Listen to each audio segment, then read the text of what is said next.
एक cricket ball सिर्फ 163 grams का होता है, लेकिन जब ये एक मास्टर बॉलर के हाथ में आता है तो ये छोटा सा लेदर का बॉल एक पूरा वेपन बन जाता है, क्योंकि इसमें छुपी है एक ऐसी पावर जिसने लेजेंड्स को लेजेंड्स बनाया है। और ये आर्ट है तो बहुत पावरफुल, लेकिन उतना ही कंफ्यूजिंग, मतलब सीम और स्विंग। और इस वीडियो के एंड तक आपको क्लियर हो जाएगा कि कैसे बॉलर्स बॉल के सीक्रेट्स को अनलॉक करके मैच विनर्स बनते हैं, और क्यों बॉलर्स स्विच करते हैं सीम से स्विंग पे या स्विंग से सीम पर, according to the match situation, ground और वेदर रिपोर्ट। सीम बॉलर बिल्कुल एक बिलियर्ड के प्लेयर की तरह होता है।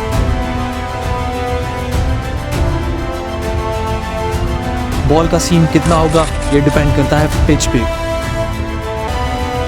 बॉल हवा में स्ट्रेट जाता और फिर पिच के बाद शार्प टिप मार के स्टंप्स तोड़ देता था। लास्ट मोमेंट पे अपनी ट्रेजेक्टरी चेंज करके आउट स्विंग होके स्टंप्स तोड़ दी।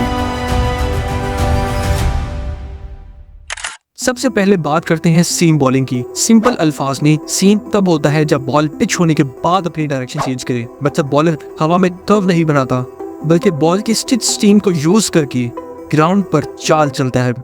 सोचो सीम बॉलर बिल्कुल एक बिलियर्ड के प्लेयर की तरह होता है, जिसे बॉल के हर एंगल का पता होता है।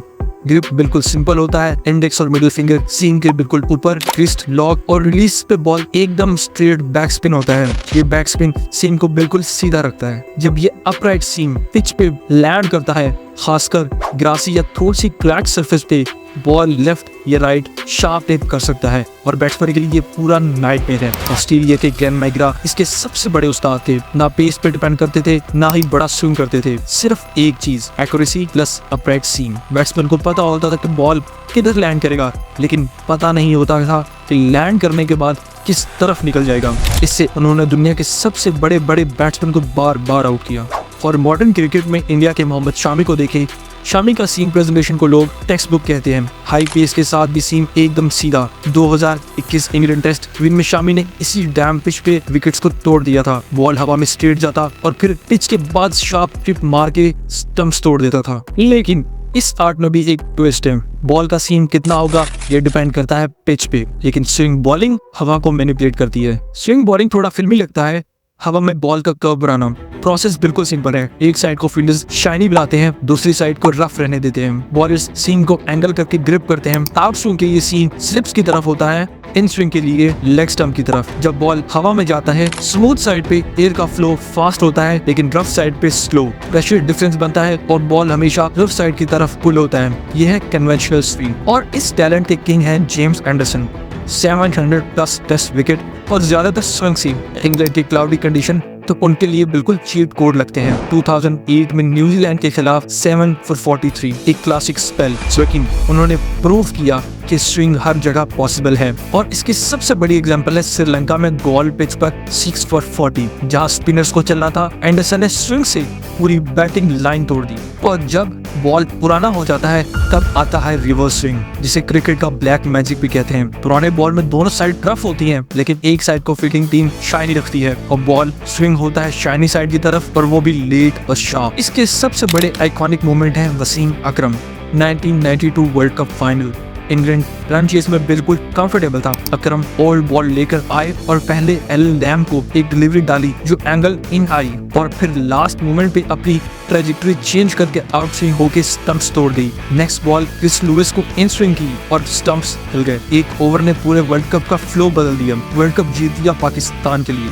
सवाल ये है कि बॉलर डिसाइड कैसे करते हैं कि सीम खिलाना है या स्विंग। यहाँ असली माइंड गेम शुरू होते हैं। ये डिपेंड करता है पिच पर भी। पिच अगर ग्रीन और डैम सरफेस हो तो वो सीम के लिए हेवन है। फ्लैट पिच पे सीम बहुत ही कम हो जाता है। ये भी डिपेंड करता है वेदर कैसा हो। वेदर अगर ओवरकास्ट और ह्यूमिड हो तो वो स्विंग की कंडीशंस है। ब्राइट सनशाइन में बिल्कुल स्विंग गायब हो जाता है। बॉल की कंडीशंस पे भी डिपेंड करता है कि स्विंग करना है या सीम। नया बॉल हार्ड होता है, सीम और स्विंग दोनों पॉसिबल है। 20-30 ओवर्स के बाद स्विंग कम हो जाता है, तब बॉलर स्क्रैम्बल्ड सीम ट्राई करते हैं, सीम को वॉबल करना। एक्सपर्ट्स जैसे रबादा इसमें डेंजरस हैं, और 40 ओवर्स के बाद रिवर्स स्विंग की पॉसिबिलिटी खुलती है, जैसे वसीम ककार करते थे। ये डिपेंड करता है बैट्समैन पर भी। हर बैट्समैन का एक वीकनेस होता है। कोई आउट स्विंग के सामने स्ट्रगल करता है, एंडरसन उसे स्लिप्स में फंसाते हैं। कोई निप बैक बॉल से परेशान होता है तो बुमराह उसके स्टंप्स तोड़ देते हैं। दोस्तों, स्विंग एक एरोडायनेमिक्स का गेम है और सीम फ्रिक्शन का। स्विंग हवा में कर्व बनाता है, सीम पिच से निप करता है, लेकिन दोनों का पर्पस बस एक ही है, बैट्समैन के बैट का एज लेना,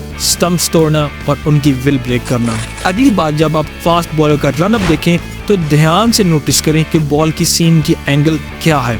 देखें कि हवा में बॉल कैसे जा रहा है और पिच करने के बाद उसकी मूवमेंट किस तरह हुई। इस छोटी सी डिटेल में पूरी कहानी छुपी होती है। एक नॉर्मल डिलीवरी और एक मैच चेंजिंग मूवमेंट के बीच का फर्क भी यहाँ होता है। अगर आपको ये ब्रेकडाउन पसंद आया तो वीडियो को लाइक करें, क्रिकेट दोस्तों के साथ शेयर करें और चैनल को सब्सक्राइब करना मत भूलें।